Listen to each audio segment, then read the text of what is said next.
was a time when WWE felt untouchable. When it didn't just follow the culture, it kind of created it. But now you look at it and a billion-dollar company that somehow feels smaller than ever.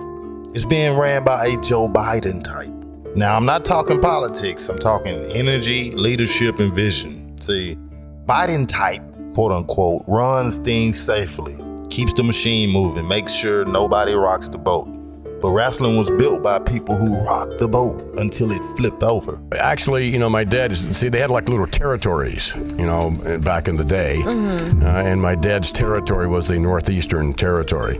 And he was very successful, actually. And my premise was that what my dad sort of started in a more entertainment genre, would be successful all over the globe. So, and no one ever competed with anyone else. You never crossed into the other guy's territory type thing. So you had a brainstorm and you knew how to market this thing. That's why they call you a marketing genius. Hey, Howard. Yeah. I was looking through the notes. I guess it said that Vince has said that if his dad ever knew that he was going to take WWF National, he probably wouldn't have given it to him.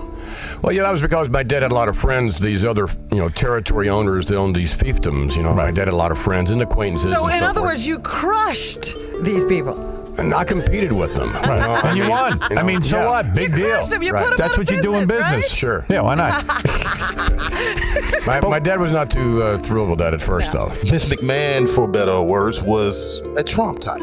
Unapologetic, bold, always chasing the next level, even if it meant offending the world to get there. And right now, WWE doesn't have that. It has corporate structure. It has Hollywood polish. But it doesn't have that fire that it used to have. When you look at the past few years, WWE could have become something way bigger than just a wrestling show.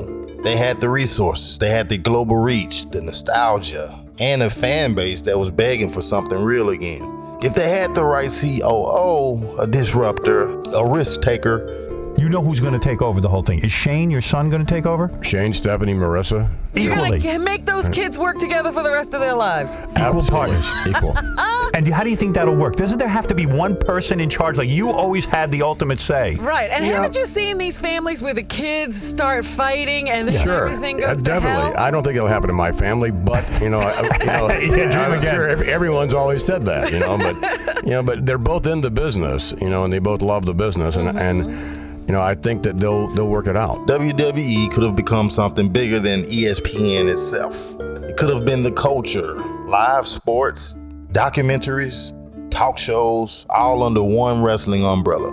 But someone saw that potential and said, nah, we can't have that. Somebody up top looked at that kind of power and said, we can't let them become that big. So instead of letting it evolve, they bought it.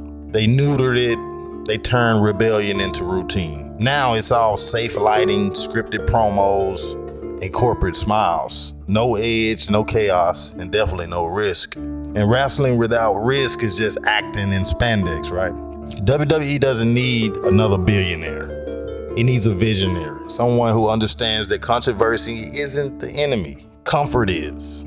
Because when wrestling gets too comfortable, that magic dies. So yeah, right now WWE is being ran by a Biden type, but what it needs is a Trump type, not politically, spiritually. Someone who walks in the room and says, let's blow it up and build something greater. Because until that happens, WWE will keep making money, but it'll never make history again. I feel sorry for the kids because those days of sitting in front of the television on Monday nights and watching wrestling with your dad or grandfather, it's over.